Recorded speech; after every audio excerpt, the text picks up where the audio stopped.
The great hall of the Galactic Council was filled with cold light and soft sound, as hundreds of alien leaders sat around a glowing table that floated in the middle of the chamber, and every one of them was looking at the blue world that appeared in the air above the center of the table. As the council speaker spoke in a deep, calm voice and said that the humans of Earth had refused to obey the command of the council and had rejected the tribute order, and that this was an act of rebellion against the laws of the stars and the peace of the galaxy. And his words moved across the room like a warning bell because no race had ever refused before. And now a decision had to be made about what to do with the small world that was causing so much noise across space. Among the leaders sat Rethak of the Varn Dominion, a tall-scaled creature with bright yellow eyes that reflected the table's light, and he spoke first and said that the humans had no right to grow as fast as they did, and that their ships and their new weapons were a threat to the balance that had been kept for thousands of years, and that their pride had to be broken before it spread to other young species, and many of the council members agreed with him because they feared that the humans were too wild and too brave to be controlled by the old powers of the stars. But others stayed silent because they had heard stories about humans that did not match the weakness that Rethak spoke of at the center of. The hall stood a single human. She was young and calm, and her name was Claire Adams, and she stood without armor or guards, only with a small device on her wrist that glowed with blue light. And she was the only one from Earth allowed to speak before the council, and even though she stood alone, her face showed no fear and no weakness, and her voice when she spoke was steady and quiet. But every ear in the chamber could hear her as if she was standing next to them. And when she said the words, they cut through the air like a blade, and she said that Earth would not surrender. The silence that followed her words was long and deep until it broke under the sound of laughter, and it came from the high seats where the elder races sat, and their laughter was full of pride and mockery. And one of them said that the human must be mad because Earth had no fleets that could match even one of the council's border guards,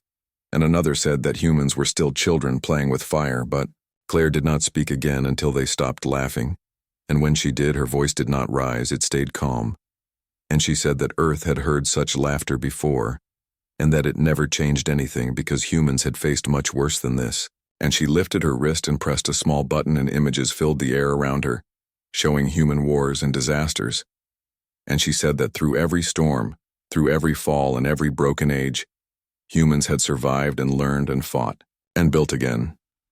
The council speaker leaned forward and said that courage was useless when one stood before the power of the galaxy, and he gave the final command that Earth would surrender or be crushed, and he asked her for the last time to accept the terms of the tribute, and Claire looked at him and said no. And then she added that if they came for Earth, they would see something that could not be undone, and that the fire of humans was not a threat. It was a promise, and her words were soft, but they made the room colder, and even Rethak's eyes narrowed as he felt that there was more behind her calm. The council leader gave the signal to end the meeting and ordered her to be removed, but before anyone could move, she touched her wrist again, and a light surrounded her, and she disappeared from the chamber, leaving behind only the faint echo of her last words that said, "If you want war, you will have it." And the room filled again with voices and arguments as the council members shouted about what should be done, and most of them agreed that the time for patience was over, and that the fleets should be sent at once to make an example of Earth back on Earth. The news of the meeting spread faster than light, because every major city was watching the transmission,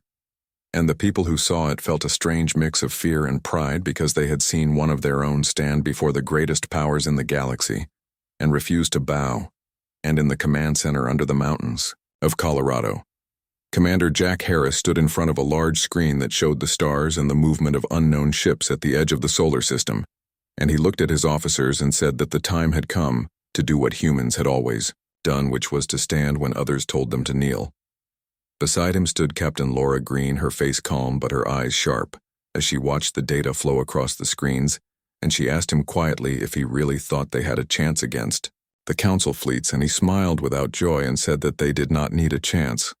They only needed to fight until the galaxy understood that Earth could not be broken, and that was enough. And his words spread through the room like a spark, and every soldier there felt it burn inside them. In the dark space beyond the moon, hidden stations came alive one by one, as massive doors opened and silent shapes drifted out into the void, ships made by human hands in secret, built from steel and stubbornness, and every one of them carried the mark of a planet that had always fought with what it had. The ships were not beautiful, but they were strong and full of fire, and they moved into formation, while on Earth the cities went dark to hide from the coming eyes of the enemy, and the people looked up at the night sky and waited. The council fleets were already on their way from distant stars, their ships glowing like knives in the dark, and their commanders believed that the battle would be short, that Earth would break like glass before their power. But in the deep silence of the human command center, no one spoke of fear. They only spoke of when to strike, because the humans had not built their defenses to survive. They had built them to burn everything that came too close. Claire Adams returned to Earth through a secure gate and walked straight into the command center, where Harris greeted her with a nod, and she said that they were coming, and that the council had already voted for war, and Harris looked at her and said, "Then let them come." And Claire said softly that they would see soon what fire really meant, and the lights of the screens reflected in her eyes as the first warning of incoming ships flashed across the monitors above the planet in the black sea of stars. The first alien vessels appeared, their energy fields shining like storms in the dark, but hidden among the shadows of Earth's orbit. Silent weapons began to wake, and far below in the deep tunnels of the planet, men and women prepared for the moment that would decide if humanity would live free or vanish into dust. The stars were about to witness something they had never seen before, because the humans were not afraid of war. They were born from it, and now they were ready to show the galaxy that no one demanded their surrender and lived to tell the tale. The sky over Earth was silent and dark and full of hidden eyes that watched the edge of the solar system, where the first lights of the enemy fleet were starting to appear. And in the command center, buried under the mountains, Commander Jack Harris stood before a wide screen where the shapes of the alien ships grew larger with every passing minute, and his face showed no fear, only the hard calm of a man who had already accepted what must be done. And beside him, Claire Adams stood with her, arms crossed and her eyes fixed on the same screen, as she said that the council would not stop until the planet was in ruins. And Harris said that then they would have to learn what ruin really looked like when humans decided to fight back. Across the world, the air bases came alive with sound and light, as engines roared and soldiers moved in long lines toward ships that waited under heavy clouds, and from orbit the defense network began to unfold like a vast shield of metal and fire that had been built in secret for years by the united hands of every nation on Earth. And no one outside the planet had ever known that such a force existed, because it was hidden not only by machines, but by silence and patience. And now all of it was waking up at once, because the time for silence was over, far beyond the moon. The first contact happened when the lead ships of the Council fleet entered the outer range of human sensors, and they came with no words of warning, because they believed that the humans would not dare strike first, and so they were moving slow and proud and confident, and that was their first mistake. Because at that same moment, in the deep black of space, a small group of human drones moved out from behind the shadow of a comet and fired their weapons, and bright lines of energy tore across the void, and the first alien cruiser exploded before it even knew it was under attack. And then the rest of the human drones followed in perfect silence, striking fast and vanishing into the dark before the enemy could lock on. The council commander aboard the flagship of the fleet was named Vorin, and he was old and had fought many wars, but he had never faced humans before, and he could not understand how ships so primitive could move unseen and strike with such deadly precision. And when his officers shouted that their sensors were blind, he realized that the humans were using some kind of hidden code that broke through their detection fields. And he shouted for them to bring the fleet into full combat mode, and the void around Earth came alive with light and chaos. Back on the surface of Earth, the people watched the sky as lines of light crossed the heavens like shooting stars, and for the first time in human history, every person on the planet was united not by fear, but by a single thought that they would not fall. And across the cities, screens showed the words from the first message of Claire Adams when she said, "Earth does not surrender," and those words became a symbol that spread from home to home and from heart to heart, and even the children whispered them as if they were prayers, while in orbit the real fire had begun. Captain Laura Green was aboard one of the human warships that hid behind the shadow of Mars, and her crew waited for the order to move,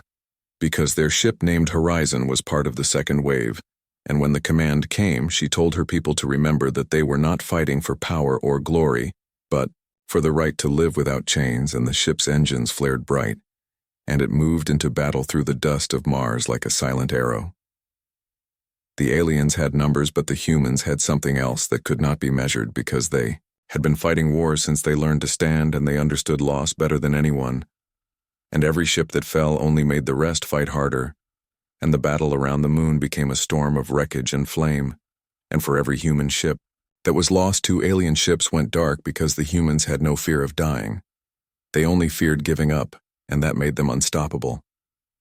In the council chamber far across the stars, the news of the battle reached Rathak and the other leaders, and they could not believe that the humans had destroyed part of their first fleet.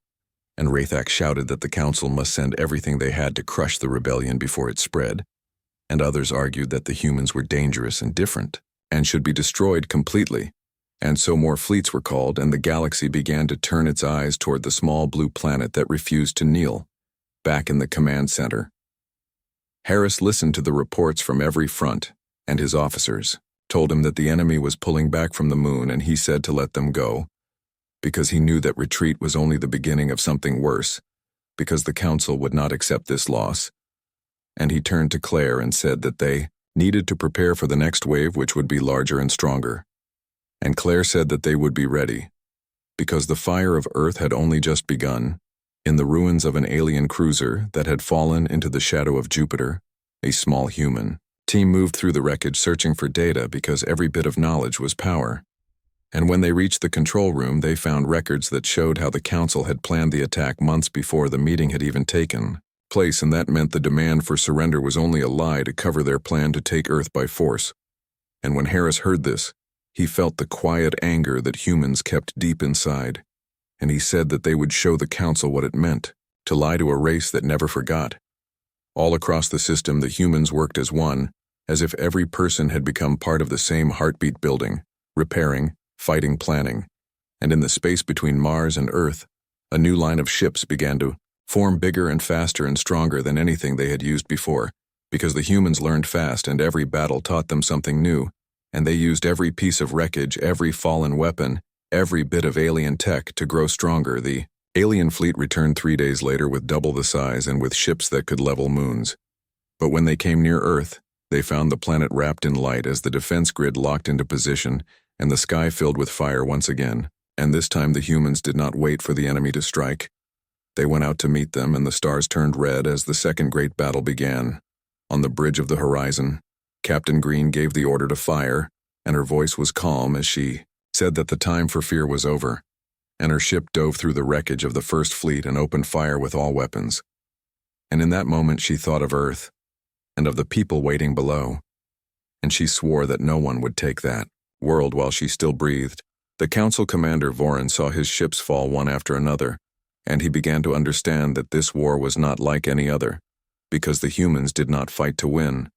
They fought because they refused to lose, and he sent a final message to the council saying that if they did not stop this war soon, it would consume them all. But the message was never received because his ship was hit and vanished in a bright burst of flame. As the battle ended and the silence returned to the stars, Harris stood before the screen again, watching the wreckage drift across the black sky, and he knew that it was only the beginning, because the council would come again and again until one side was gone. And he said quietly that humans had never been good at surrender, but they had always been very good at surviving. And Claire, standing beside him, said, "Then we will survive, and make them remember this day for as long as the stars burn, and far above the planet." The last fires of battle faded into the dark, leaving behind only the glow of broken ships and the quiet promise that humanity had made to the galaxy, that they would never kneel, no matter the cost. The war between Earth and the Council had entered its second stage, and the stars had become a place of constant fire and silence, as both sides searched for control. And in the command center under the mountains, Commander Jack Harris stood before a map of the solar system and watched the markers of ships moving slowly across it, and every light that blinked was a life, a story, a fight. And he knew that many of those lights would soon go dark, but his face stayed calm, because he had no time. for fear and only time for action. And beside him, Claire Adams looked at the same map, her hands folded behind her back, as she said that the Council would soon bring their full fleets, and that they would not stop until Earth was burned to dust. And Harris said that then they would show them that dust could still burn back. In orbit above Earth, the human defense network was growing stronger every day, as engineers and soldiers worked without rest to repair damaged ships and build new ones. And the stations that circled the planet were now connected into one great web of weapons and shields, ready to strike at any enemy that came too close, and far beyond them. Hidden among asteroids were secret human bases where new technology was being tested using pieces of alien wreckage recovered from the first battles. And every test brought something new and dangerous to life because humans learned faster than any other race. And they were not afraid to use whatever they found to survive on. The other side of the war, the Council fleets regrouped near the gas giant Zorath, a place where they could repair and plan. And there the commanders argued among themselves because many of them had not expected the humans to fight with such strength, and they could not understand how a single world could hold against so many. But Rathak, who had pushed for war, refused to admit defeat, and said that it was only because they had underestimated the humans, and that the next attack would crush them completely. And he ordered that all remaining fleets be combined into one massive force that would enter the solar system together and end the war in a single strike. News of this reached Earth through captured transmissions, and Harris called his officers together and said that they had only days before the largest fleet in history arrived, and he told them that they could not win by meeting it head-on, because the enemy had more ships and more power, but they could win by thinking like humans and fighting the way only humans knew how. And that meant using surprise and speed and the anger that burned inside them. And Claire, who had been silent for most of the meeting, said that if the Council wanted to bring their fire, then Earth would meet it with a storm far from the planet on a small ship named Falcon. Captain Laura Green led a group of volunteers on a dangerous mission to the edge of the system where the enemy was expected to arrive, and their job was to draw the attention of the first wave and delay them long enough for Earth to prepare. And when she spoke to her crew, she told them that their mission might be the last thing they ever did, but that it would give the rest of humanity time to live and fight. And every person on that ship understood and nodded because they knew what they were fighting for. And when the Falcon left the shadow of Neptune, it went straight toward the place where the stars were starting to shine with the light of the incoming fleet. The Council fleet appeared in perfect formation, their ships glowing with power and their weapons ready to fire. And they saw the small human vessel ahead and did not even slow down because they believed it could do nothing against them. But when the Falcon got close, it released hundreds of small drones that scattered in every direction, and each one carried a charge built from stolen alien energy. And when they exploded, the shock waves rippled through space, and the shields of the Council ships flickered and fell for only a few seconds. But those seconds were enough for the Falcon to strike, and its weapons hit the lead ships, breaking them apart before the others even realized what had happened. Back on Earth, the command center watched the battle through distant sensors, and when they saw the flashes of light, Harris knew that the Falcon had done its job. And he said quietly that Captain Green had given them the time they needed, and he ordered the main fleet to move into position around the Moon and Mars, and to prepare for full engagement. And the men and women of Earth, who had been waiting for days now, stood ready at their stations as the largest armada ever built by human hands formed in silence across the black sky. When the Council fleet reached the inner system, they expected to find Earth defenseless, but instead they found a storm waiting for them, because the humans had covered every approach with traps and hidden weapons, and the space between the planets turned into a maze of fire and steel, and for every alien ship that advanced, another one vanished in explosions that lit the darkness, and the humans fought without rest and without mercy, because they knew there was no retreat and no surrender, and their courage began to turn the tide. In the middle of the chaos, Claire was aboard one of the communication ships keeping contact between the different fleets, and when a nearby cruiser was hit, she ordered her pilot to move closer and help rescue survivors. Even though it was dangerous, and as they pulled people aboard, she looked out at the burning sky and felt both pride and sadness, because she knew how many lives were being lost, but also how much strength was being shown. And she whispered that, if this was the price of freedom, then it would be paid without hesitation. The battle lasted for hours, and then for days, and the stars around Earth were filled with wreckage and smoke, and the Council forces began to break apart because they were not used to enemies that fought without fear, and one by one their ships retreated until only a few remained near the edge of the system, and those few turned and fled into the deep dark to warn the others that Earth could not be conquered when the last alien ship vanished from the radar. There was silence across every channel, and then a single cheer rose from the human fleet and spread across the system from ship to ship and from station to station until the whole of Earth could hear it. And in every city, people came out of shelters and looked up at the sky where the auroras of battle still shimmered, and they knew that they had done the impossible again. They had stood against the galaxy and survived. In the command center, Harris looked at Claire and said that they had won this round, but the war was not over because the Council would return. And Claire said that she knew, but now the galaxy had seen what humans could do, and that fear would spread faster than their fleets. And Harris nodded and said that from now on the galaxy would remember Earth not as a weak young world, but as a fire that refused to die far away in the darkness. Rathak stood on the bridge of his new flagship, watching the reports of the destruction of his fleets, and his pride turned to cold hatred, and he swore that he would return to Earth and burn it completely, even if it took the rest of his life. And the other commanders around him listened in silence because they had seen what humans could do. And even though they obeyed his orders, they feared that this war had already awakened something that could never be stopped. And back on Earth, as the sun rose over the battered blue planet, the people watched its light spread across the sky, and for the first time in history, every person on Earth shared the same thought, that they were not alone anymore, and that the stars belonged to them too, and they would never again bow to anyone who tried to take that away. The Council had retreated beyond the edges of the known systems, but Earth did not rest because everyone knew the enemy would return stronger and more determined, and so Commander Jack Harris ordered the fleets to remain in formation, and every ship and station to stay ready for the next attack, and Claire Adams moved among the command teams, checking communication lines and ensuring that every human force knew their place and task. Because in war, preparation was as important as courage, and she would not allow a single mistake in orbit above the moon. New warships were being deployed. From hidden hangars, and engineers worked without pause to repair damage from the last battle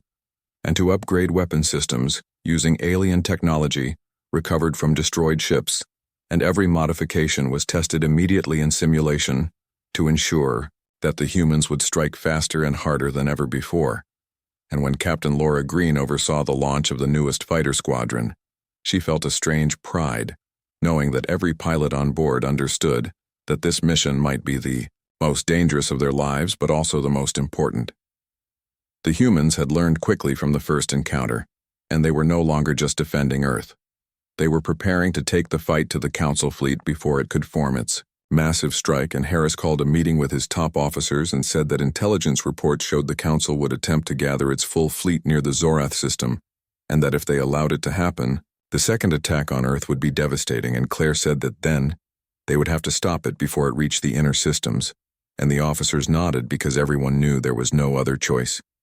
Scout ships left Earth's orbit and raced toward the far systems, moving in silence to avoid detection. And when the first human drones spotted the Council fleet assembling, they relayed the coordinates back to Earth, and the humans prepared their ambush, and every ship, from small fighters to massive cruisers, took its assigned position as if pieces on a chessboard. And Harris knew that timing was everything, because the Council had never faced opponents who could coordinate with such precision and such patience at the same time. On the Council flagship, Voran watched the movements of human scouts and could not believe what he was seeing, because the humans had somehow found a way to strike with speed and accuracy that no other young race could manage, and he ordered all fleets to form into combat positions. But the humans had anticipated this and had already set traps along the paths to Earth and to Zorath, and when the first Council ships entered the ambush zone, explosions tore through their shields and hulls, faster than the commanders could react.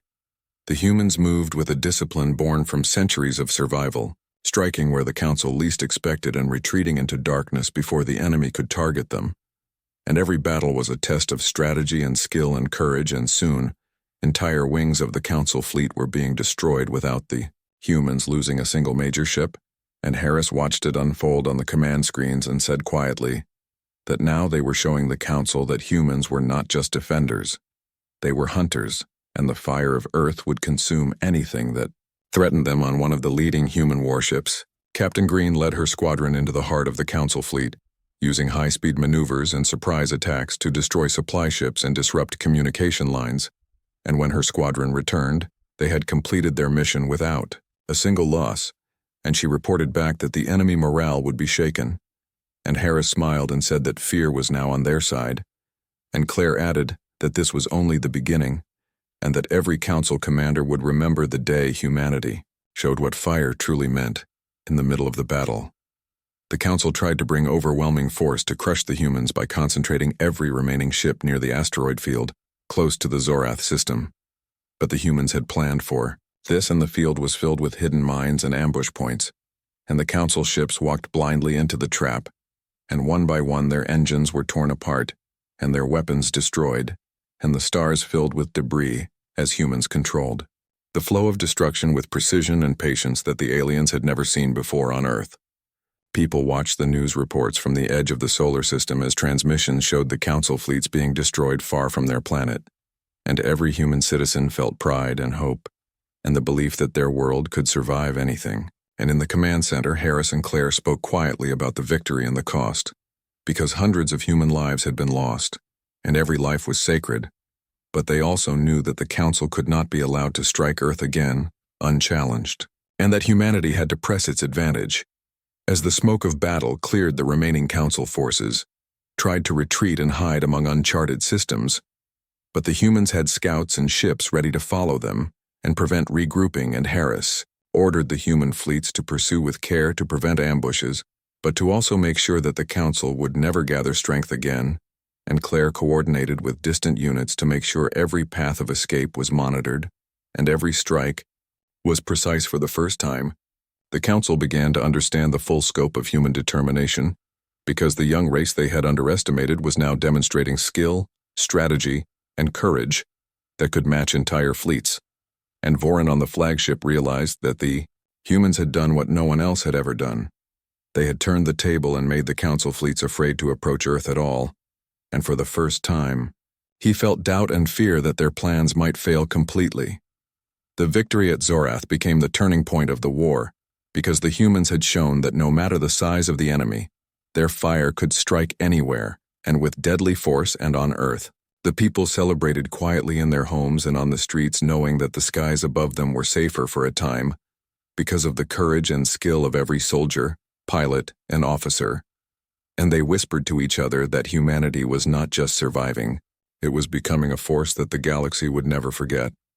Harris and Claire looked at the reports from all units and said that the next steps must be careful, because even though this battle was won, the Council would return, and they would bring more ships, more power, and more hatred. But the humans had proven that strategy, courage, and unity could overcome any force. And Claire said that if the Council came again,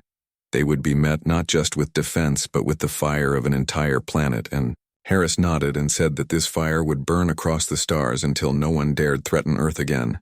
Far across the galaxy, Rathak and the other Council leaders received the reports of their losses, and they could not hide their shock, because the humans had destroyed far more ships than they had ever expected. And even the most senior commanders feared that if the humans continued this way, their empires would be at risk, and they swore that they would return in full force. But even in their minds, a seed of doubt had been planted, and every one of them knew that the humans were no longer weak or predictable, and that the war had changed forever. And on Earth, as the sun rose over the blue and green planet, people looked at the light with pride because the battle had been won. The skies were safer, and humanity had proven once again that it would never kneel, never surrender, and never be broken because its fire burned too bright to be extinguished. The Council had withdrawn far into the depths of the galaxy after their defeat near Zorath, but Earth remained on high alert, because everyone knew that they would return with more ships and more power, and this time they would not underestimate humanity again. And Commander Jack Harris stood in the command center looking at the maps and reports as they updated in real time.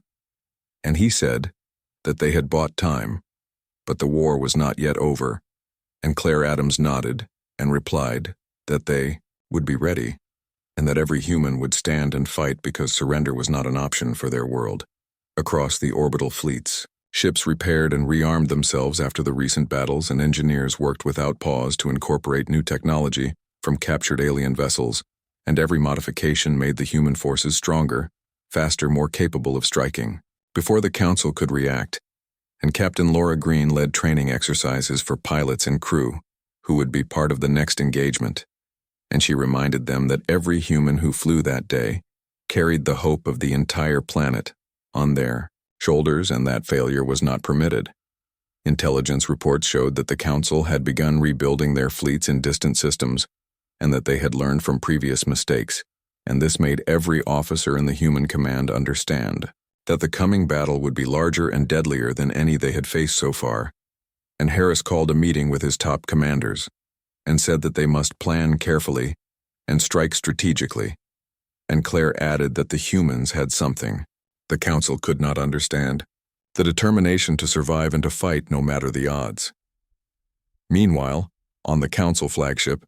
Rathok and Vorin argued and planned as they saw their forces dwindling in previous encounters, and for the first time, doubt had entered their minds, because they had faced a race that could not be intimidated and could not be broken, and they swore that when they returned to Earth, their attack would be overwhelming and final. And yet, even as they planned, a seed of fear had been planted, because they knew that the humans had proven that their fire could destroy any fleet no matter how powerful. The humans knew that they could not wait for the Council to bring destruction to their skies again, so they took the fight to the enemy by sending scout fleets to monitor movements and strike where weaknesses were found, and Harris coordinated with every fleet commander and every squadron leader to create a complex network of attacks that could intercept the Council forces before they reached the inner systems. And Claire managed the communication lines, ensuring that every human ship could act instantly on orders. When the Council fleet finally began its advance from the far systems, they were met by the human ambush that had been carefully prepared, and the battle began not with hesitation, but with precision,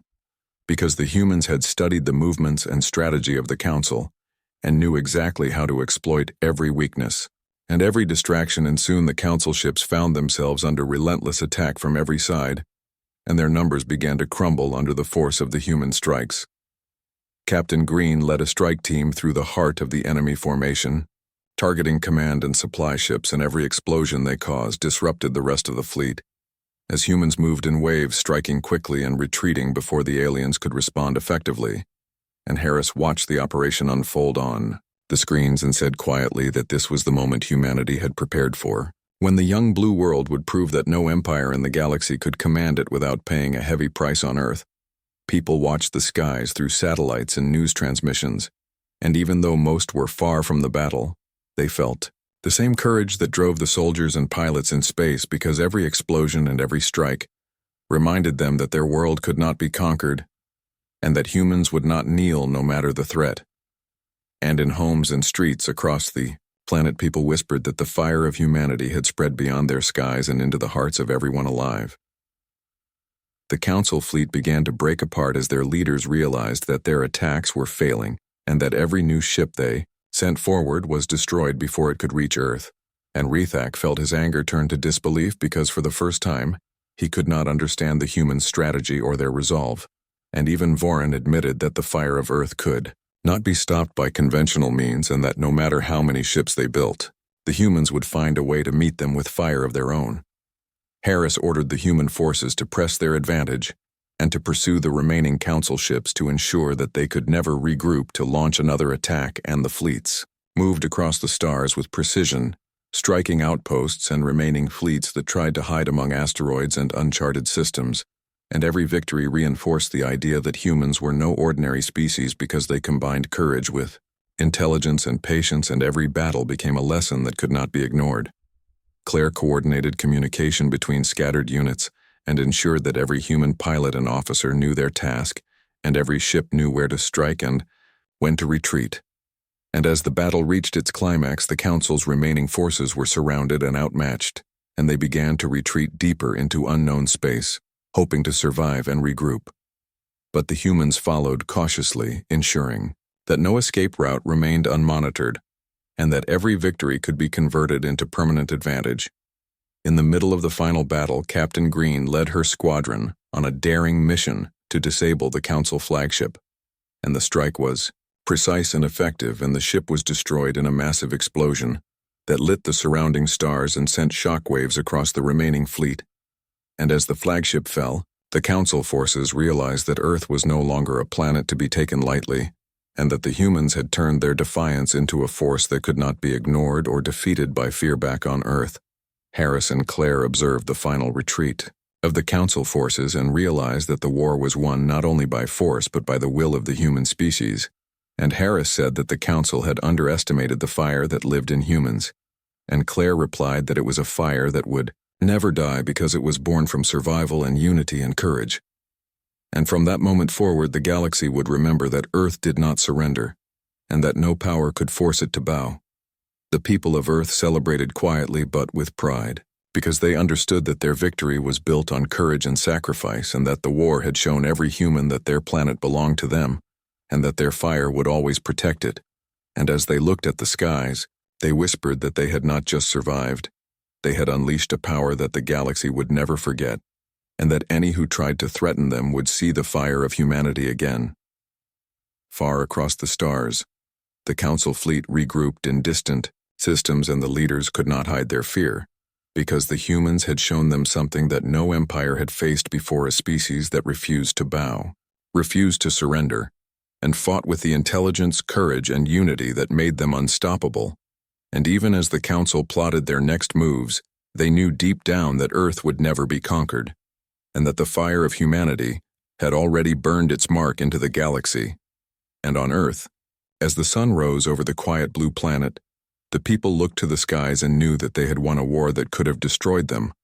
but instead had made them stronger and united,